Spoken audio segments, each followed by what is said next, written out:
Good, thanks very much. Well, it was a little bit of a, how, what, where, why to those contributions. I thought it was a very useful spread. I'm just going to be fairly generic here and say that Sheila was looking at how we can maybe change attitudes to the approach. The where, ironically, with Ben from the localism perspective, which Sheila already has stated she doesn't agree with in the first place, the decentralization, the what's needed from Chris and this overregulation and how we can maybe get rid of some of that red tape. And then I suppose the big question, why are we doing it, from Paul, as to, do we have to have some bigger strategy, whether that's national or local? I mean, personally, I'm also not in favor of necessarily of a decentralized approach to this conversation, but a bigger idea about what it is that we're trying to do nationally. So can I just come back? I mean, we can have a row amongst ourselves or a conversation amongst ourselves if you want, but in terms of what you said, Paul, about what's needed, I agree with you. But what then is needed to have that conversation to work out what's needed? I mean, are we talking about like benign dictatorship deciding on our behalf? Are we talking about public debate? What are we talking Well, about? I think the nearest thing that you can say we've got, apart from the formal strategy that the government's announced, but where does that derive from? I mean, you could take the sort of strategic documents that every spending department produces, and you could actually infer from that what the infrastructure requirements would be. So, if it's the Ministry of Defence, then it will be a certain amount of housing, a certain amount of research facilities, so on. If you take the Department of Health, obviously, then you can derive a thing about hospital program. But is a strategy something which is simply an aggregate of a whole series of different things produced by different civil servants and different politicians and different ministers, and actually over any period of time, which is what infrastructure always involves, a multiplicity of ministers? I can't remember how many housing ministers we've had in the last 4 years, like 6 or something. So the only document I know where somebody has sat down and said, okay, what do we want Britain to be, or what do we think Britain might be for the rest of this century, and what would the infrastructure implications be for that, was a piece of work done by Foster and Partners at their own expense. I think it cost them a couple of million. It was a really serious project. They got it all costed by their powers in the civil engineering sector. They had a timeline which assumed at least 2 judicial reviews to get this strategy put in place. And it was going to take a minimum of 30 years. And at that time, cost, I think it was 10 or 12 years ago, and it was going to cost 50 billion. And the strategy was simply this, that the UK, for the rest of this century, should think of itself as a conduit for Northwest Europe in terms of people, goods, services, energy. In other words, a strategy based on flows of everything. Given that intermediate point with America, obviously that partly explains that kind of entrepot thing. And therefore, their strategy, which by the way didn't involve any design of architecture at all, was first point, you identify and strengthen all your key points.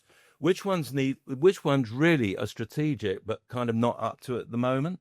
Having done that, you then strengthen your infrastructure between and around all those ports, including down to the south coast and the Channel tunnels. That involves a big railway strategy and some roads. And almost as a byproduct of that, you've got a new crossing of the Thames, which they say that's where you put your Thames barrier. It's a dam with a motorway on top. By the way, you might toll road it to pay for it. Could be possible. But you do give London its very necessary second Thames barrier. And by the way, yeah, of course we're going to do an estuary airport, which, by the way, we had planning permission for in the early 1970s, and Harold Wilson bottled out. And it was a brilliant project run by the old Greater London Council, headed by a former president of the RIBA called Fred Pooley. He was a good East Ham boy. He was not Director of Architecture at the old GLC. He was Director of Planning and Transportation, i.e. infrastructure. And his dream was the estuary airport. What do you do with Heathrow? Shut it down and turn it into London's new town for about 350,000 people. The infrastructure is all built, by the way. It's going to be a cheapie. And then his view was that you took the estuary airport, and this was 71, and it was fashionable at the time. He wanted one, a Japanese-style bullet train. from the estuary straight into Liverpool Street or wherever. We can't even run a crossrail spur out to Stansted, come back, Fred. It's not all is forgiven, we should be grateful for that sort of thinking. Now, just to finish that, so Foster's they presented this all sorts of industry bodies and got quite good receptions, but I think they almost ran out of steam politically. In other words, it never became a political imperative with a political champion, always essential for any good infrastructure project. So it kind of withered on the vine. But it was an indication this can be done. We could do it. It's only an act of will or lack of it that either makes it happen or doesn't. Very good, thank you. I can hear Sheila sighing terribly. If somebody mentions the word London again, she's going to scream. But if I come to Chris very quickly, in terms of your, I'm writing a pamphlet at the moment on over-regulation. So I agree with you, but there are important regulations. Do you know what I mean? So when was it last month, Rachel Reeves said we should crack on with housing because there's only microscopic snails that you can't even see in the way, right? Obviously, there's an ecological industry out there that wants to protect them. But I mean, I'm with her on this one for the first time ever, right? But do you not recognize that we do need regulation in order to maintain some form of coherence to what we're providing, or do you want to get scrap the whole lot? Well, I'm not a libertarian, but I would say the effects of over-regulation, I think, as Sheila's pointed out, that they lay on costs. And I disagree with Sheila's point about planning, because let's take that 10-year strategy. It's a policy document, right? We talked about it not having a vision. It's a policy document. It's not enshrined in primary legislation. And we've been losing out investment, billions. I think it was Merck has pulled out $1 billion life sciences deal in King's Cross. AstraZeneca's withdrawn 250 million, Cambridge 450 million earlier in the year in the north of England. Orsted, billions of pounds withdrawn from offshore wind. And then I think Scottish Hydrogen's pulled out as well. So, overall in the last 12 months, or under this Labour government, we've had a 12% drop in foreign direct investment and a 13% in terms of number of projects. And you've got to ask the question, why? If you can go to Denmark and get planning permission within 2 to 3 years in a 10 to 20 year infrastructure roadmap that's enshrined in law that gives the investors certainty to bank a legal timeline of delivery, do you know what? Investors can get confidence to invest in that. When you're faffing around and you're competing with the likes of Basel, Boston, Copenhagen, you're going to be, you're up against strong international competition. And, that Merck pharmaceutical company pulling out has, we talk about over-regulation. I don't think they gave enough support to of the NHS of buying the right prices. But that undermines Canary Wharf's 3.5 million square foot MedCity life science innovation campus, now that the Keystone tenant has just flown from the country. So where does this come into the over-regulation? I think you look at Matthew Pennicott, part of the reason why I left, they had they capitulated to the Campaign to Protect Rural England, CPRE lobby, and a former lobbyist, sadly, is a Labour MP, someone in Hertfordshire, and they did a policy U-turn on the Natural England, trying to give them a veto, which they're now subsequently U-turning again on. So when you've got this kind of absolute circus of a government providing absolutely no certainty to investors, then you're going to be pulling that off in the wrong way. And things like unbuilt planning permissions. When it takes so long to get planning, the world changes, and you went layering in more affordable housing quotas, layering in more inflation-linked community infrastructure levels, layering in all of these costs that are from, I think in Ebbsfleet, they Development Corporation, there was a part of the site that had no jumping spiders that they listed as a SSI. Right, so it's an area where they sort of meant to say it's going to be scientific interest. There was no spiders there, yet they blocked 1,500 homes. So, there's no reason. This is quite clear to me why, 40 or 50% of homes never get built out. When you go to Auckland, where they upzoned, it's allowed 6 stories within a 5-minute walk, 10-minute walk. Permission in principle, so bulk and massing, outline size. 90% of those got built out. So we've got to look at that. And finish on this point. Alain Berteau, if you want to read a book, Order Without Design, How Markets Shape Cities. This was a principal planner for the World Bank. The sort of thesis is urban planners don't understand urban economics. I don't think the political class does either. But it talks about, we talk about low productivity. We can't live near the jobs. People are having to commute in an hour because housing costs are so high. And if we get this right, we can build and investors will invest. And we won't have things like, lots of empty planning permissions online. Lovely. Thank you very much. Ben, very quickly, I'm going to come out to you after I've gone through this bunch. You talked about decentralization, local democracy, and then you talked about that will give us the opportunity to scrutinize every project. You kind of think, God, Bennett, that's exactly what the problem is, isn't it? Aren't you the problem, Ben? Well, my view is that the sort of massive centralization of power in Westminster and Whitehall has sort of led to the infantilization of local communities, local government across the country, who've sort of effectively become supplicants for these sort of piddling handouts that they have to sort of spend months sort of submitting proposals for. So I think a shift away from the micromanagement of local communities and the regions by civil servants based in Whitehall would be a positive move. That doesn't mean that I don't think there's a sort of role. Obviously, there's a role for national government. I think what I'm actually talking about is ensuring that decisions and strategic priorities are set at the correct level. And I don't think that is what is happening at the moment. So that was kind of the point that I was trying to make. And then I think just to reiterate really what Paul was saying, I totally agree, that one of the key challenges or problems is the lack of a clear vision. And that sort of left and right have sort of abdicated responsibility for decades around that. I think, we've sort of seen both main political parties adopting a rather, you could argue an extreme sort of free market ideology. And they've often seemed incapable of setting strategic visions for the country. I think what concerns me is rhetoric like, I actually agreed with a lot of what Christopher said, but the rhetoric about breaking the machine, I think, is part of the problem, actually. The constant sort of trashing and wrecking of, our institutions, and in the belief that will somehow deliver a more positive outcome.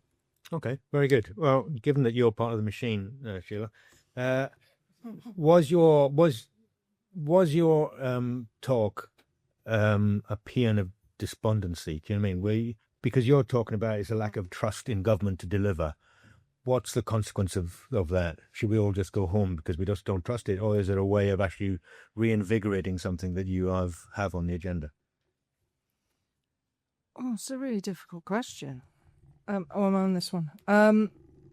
So the kind of theme of the whole day and the whole weekend is about what can we do to turn things around, because we all recognise there are some very serious problems. And today we're talking about infrastructure and all the problems of constraints and investment and democracy around that, and the workforce, some of the real basics of people's ways of life, and the real basics that used to be a consensus about we would all expect to live in a watertight, safe home, and we just don't have these things in place in the right places anymore, and lots of issues that we're exposing.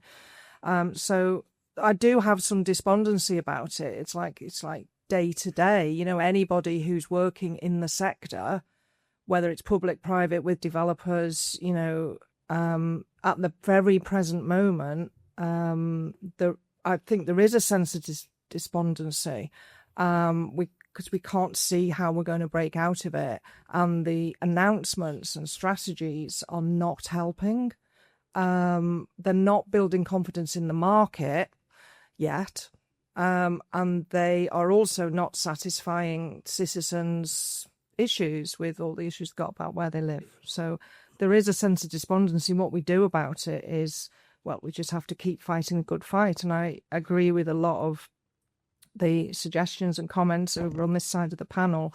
I think my point about regulation is I'm not saying that over-regulation isn't a problem, and it has become huge kind of burden in many ways, but I don't think the planning system and unblocking the planning system, even the Building Safety Act, I don't think that those regulations in and of themselves are the problem to go at.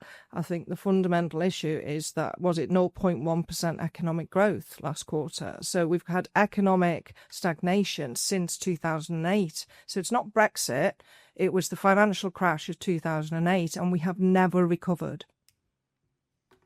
Very good. It's all light and airy up here, isn't it? Obviously, some people write that it's been since the 1970s we've been on a terminal decline in the economy, so it goes back a lot. From the war. Exactly, goes back a long way. Anyway, look, so that's the panel. Those are the positions. So we're looking for solutions. Oh, there's a gentleman who actually wrote that book about 1970s decline, looking at me, smiling. So we're looking for solutions to the problems that we've outlined. So if anybody's got any bright ideas, that'd be good. But we're looking for questions for the panel, but also comments. We're more than happy to take your contributions. So we have 45 minutes to go for it. I'm going to take a few comments from the audience. I'll come back for snappy answers and go back out. Let me just see. Microphone's there? Yeah. Can we take this gentleman at the front here? 3D printing is taken off in a big way in plastic, but not so much in the building industry. I'm just wondering why that is. And also, what is the big problem with concrete? Because that is the big CO2 thing. And what can be the alternative for concrete? Thanks, Austin. I'm not going to talk about the economy to surprise you, because I think from what I hear from all the platform, the problem is much more of a political problem than an economic one. Because clearly, just hearing the quality of the suggestions coming up from just you four, there isn't a problem of a lack of imagination or a lack of a vision in this country as the sort of infrastructure we need. And, you've all referred to different documents which, give a list. Maybe it's just a shopping list rather than an actual thought through list. But there's a lot of vision and a lot of ideas to how to build and what the building should be. So the blockage to me seems to be not just a shortage of money. That's more a symptom that the political class isn't able to make those sort of decisions. And so I think what we're looking at is, a shift which does happen to go back to the 70s, but not for economic reasons. But I think since the 70s, we've had this shift in politics from being political in a sense, from having a sense of wanting to change things to a very managerial culture. I mean, I remember, 2 points. One, Margaret Thatcher, when she was asked, what's her greatest achievement? And she said, Tony Blair and New Labour. And then when you look at Tony Blair, he said the most important thing to me, what matters most to me, is being able to manage. You're not saying able to grow the economy or able to build or able to, make a better Britain. It was the ability to manage. And I think from Thatcher onwards, the political class has just shifted into a very narrow-minded, short-termist managerial culture. And as any good manager, they want to avoid risk, they want to avoid making mistakes, they don't want any dissent or dissonance if they can avoid it, they just want stability. And it seems to me that political problem is completely antithetical then to infrastructure, which, as Paul and others said, is by its nature long-term, strategic, and won't get results next week. So I think it's a quality and I think the content of our political class, which is what's blocking us. Very good. Thank you. And then I suppose I'm saying, back to a political state rather than a bureaucratic regulatory state. Somebody mentioned judicial review. How big a problem do you think are activist judges who, by some of their recent decisions, are emboldening the extreme activists? I'm thinking in particular the judgment about Finch down at the oil well in Sussex. I'm speaking really as somebody who was who's worked either in or with the railway industry for 40 years or more. First of all, I'm pleased that people or there seems to be consensus around the need for a proper sort of planning and strategy process. We all know that they're celebrating 200 years of the railway this year. And in the early days of the railway, of course, there wasn't any planning. There was a lot of money sloshing around and people built railways all over the place, most of which have actually closed down since. So that doesn't work very well, does it? So we do need a proper planning and strategy. But of course, we then go on to HS2. And let me say straight away, I'm an advocate of HS2, but I sure as hell know what the problems are in HS2. I mean, HS2 has become a watchword for how not to do something. And it's a tragedy. I'm not going to go into all the problems of HS2. I think most people probably know them. But it's a tragedy because HS2 is badly needed by this country. It should be built all the way up to Manchester and to Sheffield, where I live, and on to Leeds, at least, and then extended beyond. And it's needed because the railway infrastructure in this country is nearly full. It was only saved from being completely full by COVID. Had COVID not happened, the West Coast Main Line and the East Coast Main Line will be absolutely full now. HS2 would come far too late to save the railways from that particular effect, or more likely save the passengers from the effects of that. So we need HS2 to be finished, and finished in full, so that we can actually reap the economic value that will arise from that. And we do need a railway across the top of through Northern England to link the cities together in Northern England. So let's make sure we get that done. One other comment I would make is about, and this is important in the context of infrastructure and building, is nobody's talking about steel. Steel is an absolutely, I mean, again, I come from Sheffield, Steel City, I'm bound to say this, but steel is absolutely vital to our capacity, to our ability to actually build things. And it's not by accident that this week we've seen the 25th anniversary of the Hatfield rail crash, where a rail gave way under a train while it was doing 110 miles an hour, and quite a lot of people were killed, and it had a dramatic effect on the railway.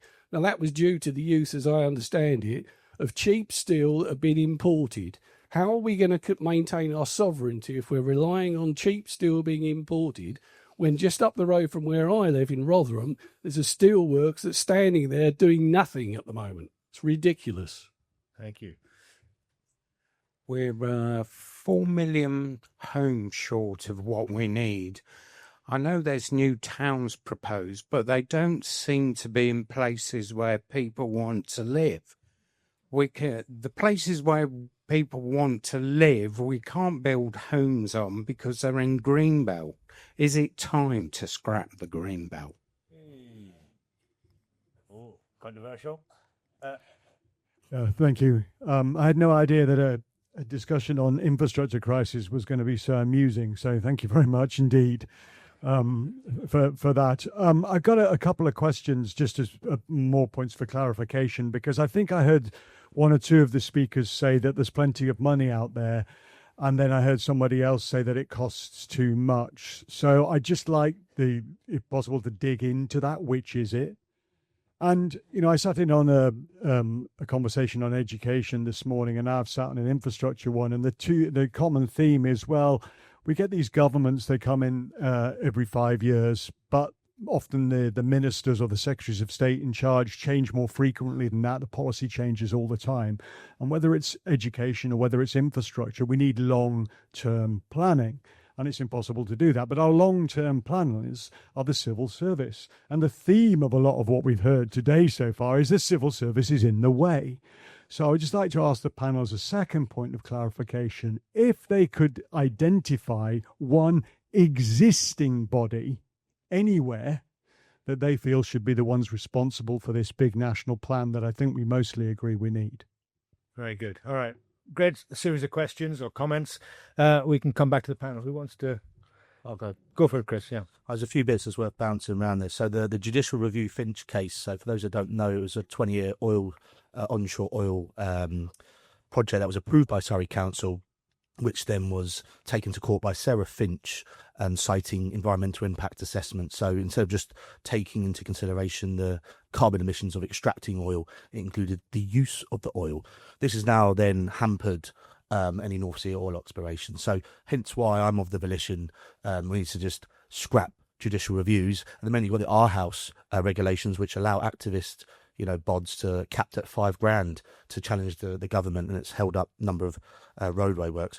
I would say on the green belt, I'm a big believer in serious reform, and grey belt something that was pushing quite hard when I was in the Labour EMB side of things, and I would go as far as scrapping it or at least redefining it to urban growth boundaries. I think when you look at MMC or 3D printing, and it kind of links into the steel argument, the whole new centre-right consensus around reindustrialisation, which is a bit more of a trade hawk approach.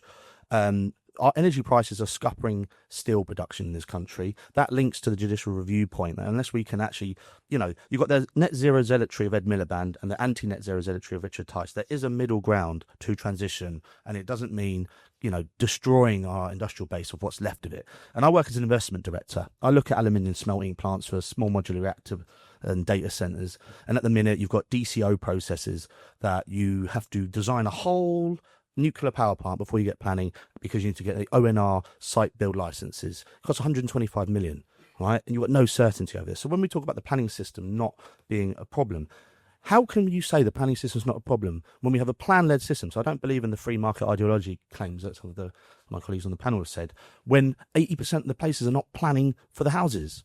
And at the minute, the Labour government has put 30 months to decide that, when if you go to British Columbia or Tokyo, it's in 12 months. We need a builder's remedy. What does that mean? Basically, if a local authority does not put its plan in a certain time frame, you move to by right approval if you hit the affordability thresholds of, say, 20%. Funnily enough, in America, where they have this in place, they have very no non-compliance of not putting in their local plans. On the sort of managerial culture, I agree with that, and I'll finish on the strategy, right? So we put in place this 10-year policy document that has no integrated planning authorities in the design. You talk about the economic growth, it's the cart before the horse. If you allow and give investors certainty within a time frame, the capital markets does not fit the regulatory environment, and that is the key issue here. If you unblock it, the money will be there to do it. They will cost it, and it won't fly out of proportion because it took 10 years to give a decision. If you're giving it within 2, they can build it within 3 to 5. And if it is a bit longer, some of these small contracts are 5 to 6 years. That's still within a 10-year window for some of these infrastructure funders. So I think we really need to kind of, bring it back down to the fact that we need to use land values as the sort of predictor of where the houses need to be built. The new town is a complete farce, quite honestly, and you won't see any of those getting built in the next 15, 20 years. I think it was only 3% of the garden cities, of the 49 garden cities, were actually completed. And Ebbsfleet, despite being in the sort of planning system for like the last 15 years, has only built maybe 10% of what it's meant to do. Thanks a lot. I did interview Roger Madelin the other day. He's one of the guys who's behind King's Cross redevelopment and it's some of the most significant development projects in the country. But he was saying that he would only, it's a logical position, I suppose, saying he'd only develop new town propositions if there is an existing infrastructure he's going to tap into. Otherwise, he'd have to build it. Do you know what I mean? And that's 50% of his profit down the drain already, metaphorically speaking. So I think that, we have to recognize that there's, as somebody was saying, the risk aversion, even of developers who are taking a massive risk beyond most of our lifetimes, is still very, very cautious. So the infrastructure has to be there before they will make the decision. Anyway, anybody else on the panel want to crack on this? Got a few thoughts. Oh, yeah. So Greenbelt, yes, let's build on the Greenbelt in places that make sense. So we could make that decision. It could be another announcement. The new towns, they've announced 12. Again, it's another announcement. There is zero detail on the funding. One of those 12 new towns is inside the city of Manchester. It is an urban new town. So it's the idea of, let's just call it a new town. Let's just flow the funding to Manchester in that way. So again, it just demonstrates how performative a lot of these announcements are, which makes our work even harder. I think some of the things that have been discussed, if we combine an unwillingness to make decisions amongst politicians and others with the growth in regulation that has happened, and again, I'm not here to defend the planning system. I understand the problems it creates, but it's not the only thing that's happening. The unwillingness to make decisions with the growth in regulation and the financial crash and the financial uncertainty that we've got at the very present moment, then all of that is like the perfect storm for absolutely nothing to happen. So it's a kind of inertia that we've got, and it's how we break out of that. Somebody asked, I can't remember who, what body would you make responsible for? I don't know if people understand what officers employed by, say, Homes England or Natural England or the Environment Agency actually spend their days doing. They do not build homes. They do not deliver commercial projects, so the idea that we need to find a home in government for the delivery of this stuff. No, I think that we have to give the cash to the construction industry, and we kind of need a department of construction, and I'll come back to the quangos in a little while, but this zero clarity on where is the money behind any of these announcements is, I think, part of the dishonesty that is so rooted through the system now. Well, you say that. I mean, obviously, when you say give money to construction companies, well, all I see is every development is relying on individual private construction companies to build every damn thing that the government is not investing in. So, there's an inversion in reality to what would be a good idea. I think this is really fundamental. There used to be a civil service mantra, which everyone said was boring and useless, but I think it's one of the most useful mantras around, which was that the object of policy should be to predict and provide. And it didn't matter whether that was the increase in cars, you should build more roads. And by the way, here's one of the dumbest phrases in British public life. If you build a road, it will fill up with traffic. I tell you what, if you build a road and it doesn't, you've made a really poor decision. In other words, you duck the question, what is this project for? That's right, you build a road. You want traffic on it. You want it to fill up with traffic. Proves you were doing the right thing. You take that attitude to housing, predict, by the way, we just added the city the size of Leeds to our net population last year. What's the national strategy about? This is like legal inward migration, right? Are we going to add a city of Leeds every year for the next 20 years? Because if we are, it won't be 4 million homes we're short of, it'll be 6 million. So, you got to think about that stuff, and predicting and providing, I think, is really smart. And there are examples. I mean, I'm not actually such a pessimist about all this, and I'll tell you why. First off, we've done it before. I mean, in living memory, we used to have 4 suppliers of housing in this country, private builders. Last year we got a balance, was 1978, by the way, says Nick Rainsford. Then we have 4 suppliers, like private house builders, we've still got them. Housing associates, we've still got them, but they don't do much themselves these days. They rely on house builders to ask them to come in as partners. They're not procuring directly. New towns, we haven't got any. Well, we've got some new ones now. They're going to do nothing to net housing additional stock for a decade at least, and probably even longer than that. And local authorities who've been emasculated and deprived of the responsibility and the finance since the early 1980s. We got a 4 million shortfall because we haven't built public sector housing since the early 80s.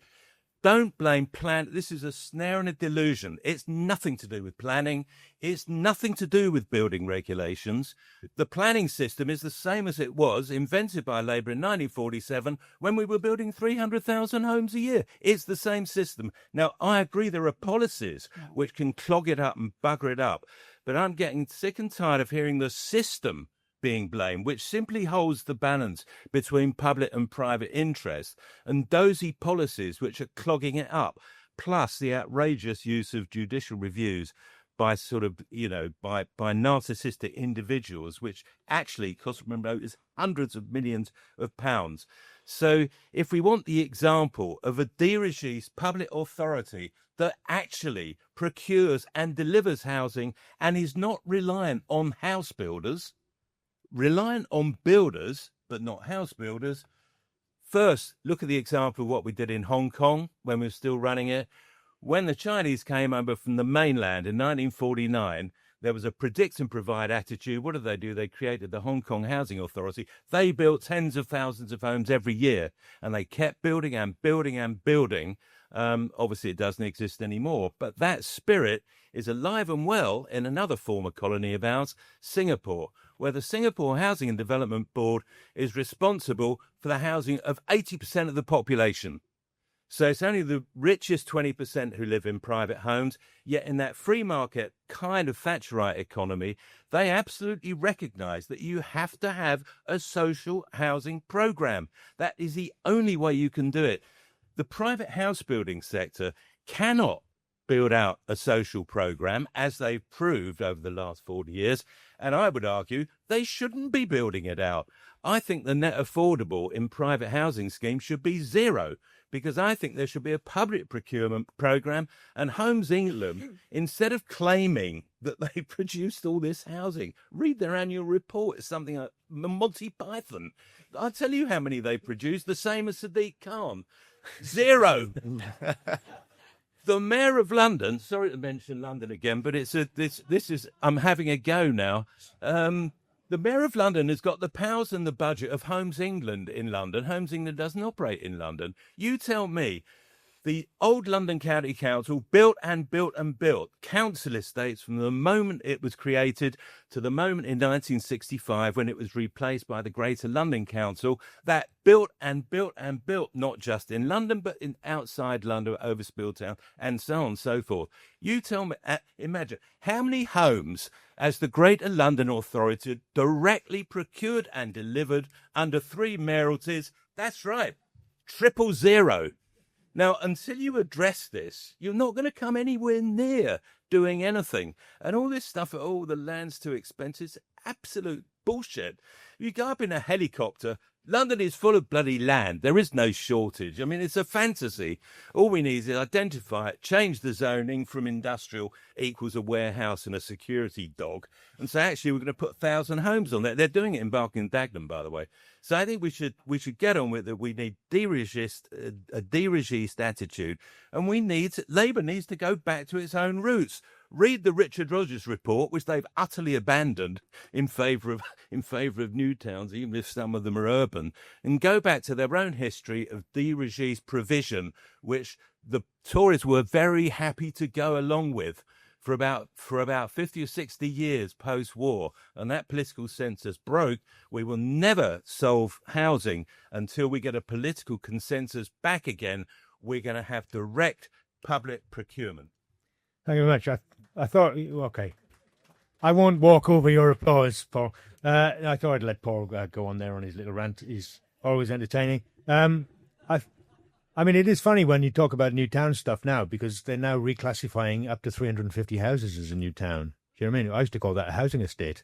Now it's almost called a city. I think it's kind of important, and the redefining as well, because when they look back to the 1960s, 1968 was the biggest kind of year for house building in this country, about 450,000 houses, 3 times what they're probably saying they can do this time. Obviously, a lot of it was rubbish. But by redefining it, they're now saying, well, if you look back to the 60s, we actually were demolishing lots of houses.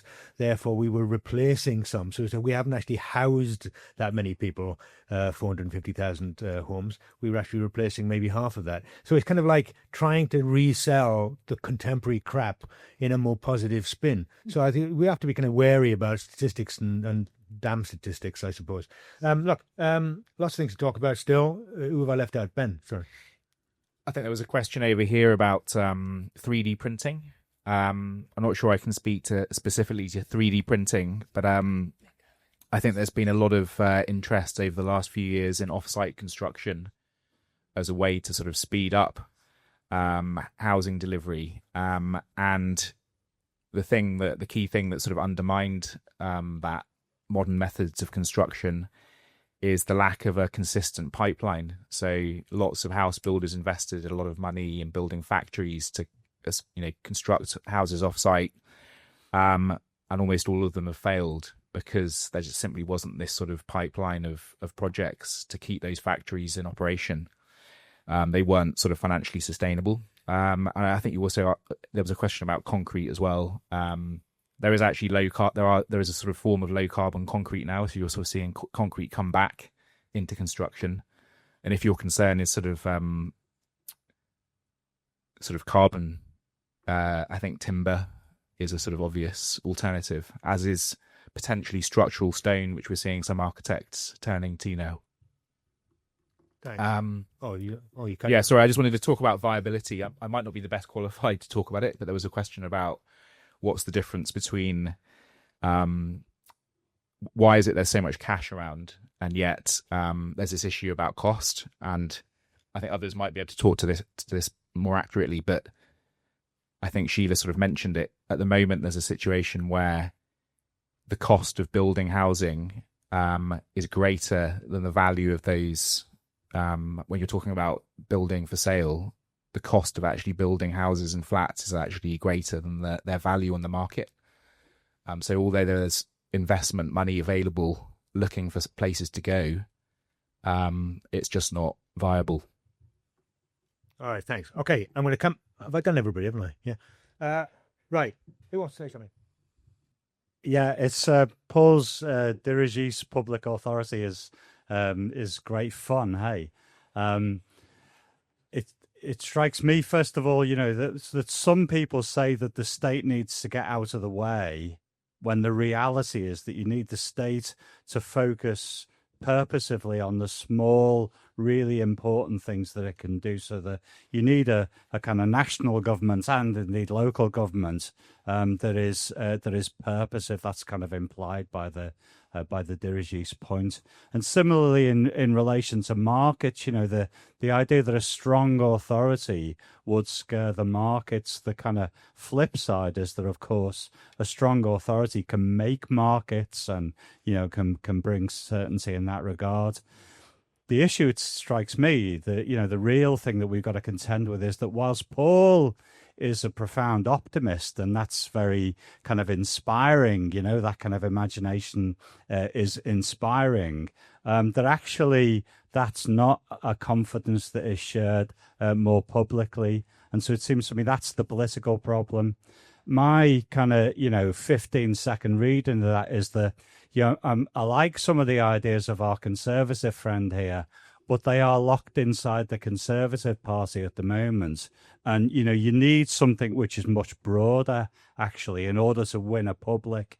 In relation to Labour, the problem that Labour's got is that simply these ideas oppose a low growth kind of imagination that's kind of in hoc to the kind of ecological agenda. And reform, whilst they're kind of capturing a tide, they actually won't know what to do. There's a kind of an absence of thinking at that level.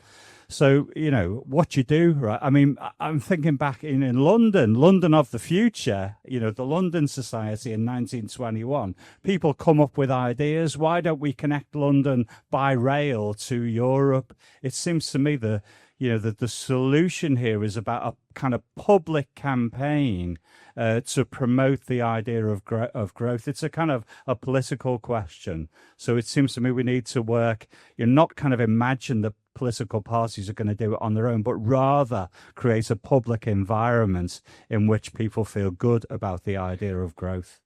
All right, thanks very much. I think, I think in general, for me, right, the greatest infrastructure this country's ever provided is a national grid back in the 1920s to 1930s. And if you would try to do that now, everyone would be complaining that you're building a pylon near my house, or the terrible 5G in my brain, whatever they would be saying, right? But at the time, it was a national decision. It was a nationally important strategy to do it, regardless. And they marched all over the countryside, building pylons in short order. And the general mission was to provide electricity to every house in this country, to modernize this country, right? And people saw it, because it was sold in that way, people saw it as a positive ambition. And therefore, there were very few complaints, you'll find. Yes. So I think it's almost like, how do we develop that kind of answer to the catch-22, that you need now to build a sense of purposefulness in your infrastructure strategy to carry this society with you, and then it will be much easier to make it happen, and the money will be found in some respects. Right? So I think that's really what the political conversation is. Anyway, what do I know? Right, we got this gentleman with the white shirt. There's this guy in the front. And I'll take that guy with a black shirt at the back there. I as my job, I have the joys of being a public sector, local government procurement solicitor. I've had the joys of reading. Yes, yeah, I've never worked at Manchester, but in other Manchester councils. But I've had the joys of reading the Homes England grant, where they give a pile of money to your local council to build. It's over 100 pages long. There are links in it, so you have to click on the links and go to another, dozens of pages and more links, and squirreled away at the back is if you are late by 1 second or in any breach, large or small, with no chance to fix it, you have to pay it all back, right? So this is one government body dealing with another government body with these long, untrusting contracts where it's a deal that nobody should sign. And I would say to you, I've had clients a bit like you, Sheila, where they said, should I sign it? I said, well, one little mistake and you have to pay it back, and you're having to roll the dice. So this is two government bodies trying to do it. Then we get into the world of actually procuring the thing. And that is slow, high risk, difficult, and you are unlikely to be awarding to the best value. One of the things that some of the councils, I don't know if you're doing it at Manchester, but some of them are, where they allocate 20% of the score to social value, which has nothing to do with the price or the quality of delivery, nothing. It is, are you, I don't know, rescuing hedgehogs or giving books to the library or something like that? Nothing to do with the project. 20, or in some councils, 25% goes to that score. So you are awarding to somebody who is not offering the best value for money. And then you ask your clients internally, if they don't deliver on their social value, what are you going to do about it? Nothing, right? Okay, so this idea of doing public procurement, having a grant coming from Homes England, it is dysfunctional. Okay, thank you very much. Stephen Ballog, Chair of the Social Democratic Party. Talk about a strong, competent state and restoration of long-term planning, and a really strong emphasis on reindustrialization and strong infrastructure is, of course, music to my ears and my party's ears. I just want to say two things very quickly. One, I would advocate for everyone to look at. It's not our monopoly. It is our energy abundance green paper recently published, which talks about 40 gigawatts of nuclear over a 10-year horizon, but a desperate need to plug in the interim towards that low carbon future with replenished gas power and coal as well, which we believe are the only ways of plugging the energy gap that's inevitable. So I've got copies here, they're on our stands, and it's online as well. And it's for anyone. It's not our party policy yet, but it's for general debate. Second thing is, I very strongly advocate restoration of a strong state in house building. The gap is exactly the gap that was left by the vacation of the state from house building, as has been said already. So a restoration of the state to build 200,000 homes a year as a matter of urgent priority. Thank you very much. Well done. Thank you, sir. Madam. Thank you. It's a really interesting and very informative discussion. I wanted to add something a bit broad. I thought it might be useful. Oh, what? Sorry. Can you stand? They're asking you to stand up. They're brutal authoritarians. Okay. I wanted to add something that to broaden the discussion, which might be useful, which is looking a little bit at global trends and what's happening, because we are in a process of deglobalization, regionalization of trade, etc. And the model that UK has been operating on since the 1980s has basically run its course. The privatizations, etc., globalization, global value chains, it's all kind of turning, changing, not quite sure how much or where, but it's all happening. And perhaps that's part of the reason why there's this kind of technocratic way of looking at things and, oh, should we do this? Should we do that? And when you look at the industrial policy of the Labour Party that they publish, there's just endless objectives. And if you have that many objectives and that many, targets, you're not going to make it in the next 5 years, etc. So it's become sort of confusing, because I think the broader trends are not being kept in mind. And I would suggest that broader trends suggest that you need more state, not less. So people who've been saying, civil service is really important, etc. And you need more own resources. And I think the establishment of the Sovereign Wealth Fund was something that was absolutely necessary, etc. So, perhaps putting it in a broader context. Oh, thank you. Yeah, lots of interesting points, but there's the pressure that we're facing now is kind of different from a lot of the ones since the 1960s, where we're trying to learn from historic events, because now the rate of immigration is just so much higher than it was then, when you're adding 500,000, 700,000.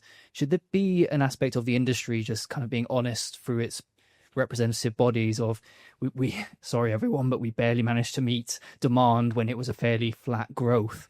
Now that you're an exponential growth, we just cannot meet that demand. Maybe some modeling of saying we have an industry that can only meet this amount of population growth for water, electricity, sewage, housing, such like that. I quite like the point about the pylons of the national grid. I mean, I don't know about anyone else here. I see it all the time. It's, some parish council, they don't want a new housing estate built or a new road because it's going to harm their own house value.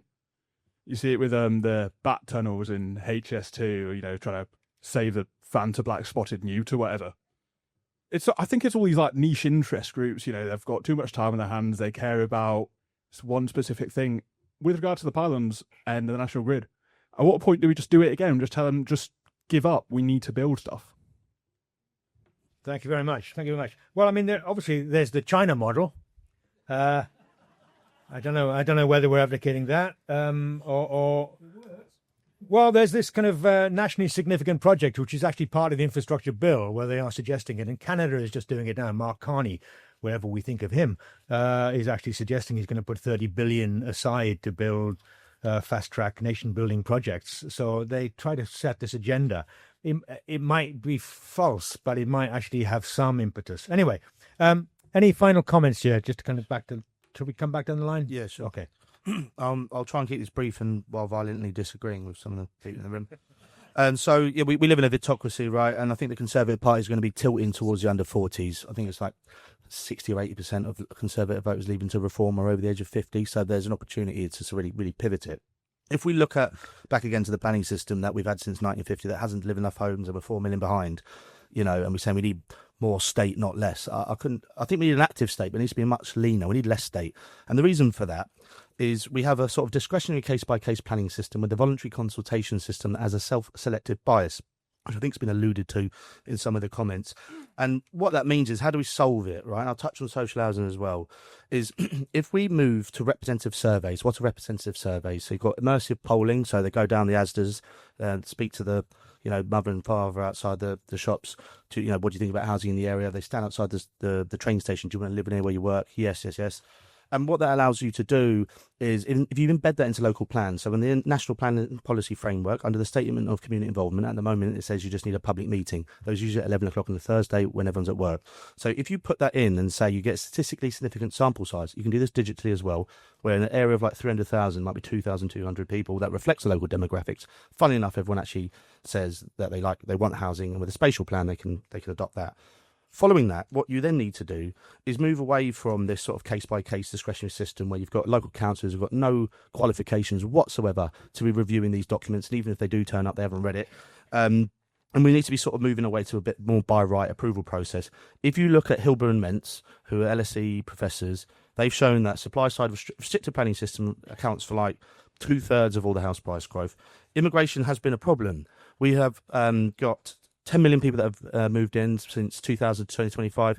With 1950 to 2000, it was 5 million. That has effects on houses and rents and house prices by moving them up. Then you get white flight, people move out, it softens it down. You've then inflames anti-immigrant rhetoric, and it moves everyone to nationalist voting tendencies, particularly with low-skilled immigration. With skilled immigration, it reduces anti-immigrant rhetoric. So I'll finish on this point because I know there's much time left. On the social housing, we have an insane model where, to the points made, it costs more than what it's worth to build, right? We need to move away from the state-funded grant model because it costs about for £400,000 unit to build over the 40 years. Before it starts to repay itself, it's about 1.2 million per unit. We need to move to a low-income housing tax credit system that sells tax relief and allows private sector to use it, and it allows areas to set out where they want it, but they can have a competition from private sector and the not-for-profits to bid for the credits, and it's a sale of tax relief, usually from 90 cents in a dollar. So you don't have this 40 years of roll-off of interest. It's just priced in at the front. Lovely. Thank you very much. These are, by the way, I didn't tell you before, this is the roundup comments, so hopefully that's the end of what you're going to say. Yeah. Come down the table. Paul? Well, it's a whole other. I don't agree with 90% of what's just been said. The private house building sector never has and never will build enough decent homes for the entire population. It's an absolute fantasy put about by the Home Builders Federation, those idiots in the Conservative Party who've been sucking their arse for the last 40 years. This is really embarrassing. Trying to blame the planning system for a housing shortage in the context of mass immigration, no social housing being built since National Treasurer Michael Heseltine scrapped it, along with scrapping basic minimum housing standards, was another thing the Tories were not interested in, apart from Boris. You've got to have a de-regis proposition, guys, and globally, it's the Singapores of this world who are getting it right, because they want decent homes for everybody, not the 70% who can afford a mortgage, who are the people that house builders build for. They never built for the 30 or 40%, which is why we had to invent local authority housing in the first place. I mean, this is a denial of history as well as being a denial of the implications of population increase. It's just not going to happen. Oh, was that it? Yeah. No, it was a profound little thing, but anyway. Okay, so two other positives. The reason I'm an optimist is because you can see it happening in particular circumstances. The Olympic Delivery Authority, an entirely public body, had control of land, it had planning powers, it had compulsory purchase powers, it had a decent budget from government, and it had a mission where people were bonus not to talk about it like Homes England, but actually get stuff delivered. And if they didn't build the stadium and the village and all the rest of it, they didn't get their bonuses. Last point, start refunding properly housing associations as that interim way, somewhere between social housing and private house building. Just start it again now. That's good. Thank you very much, Paul. Ben.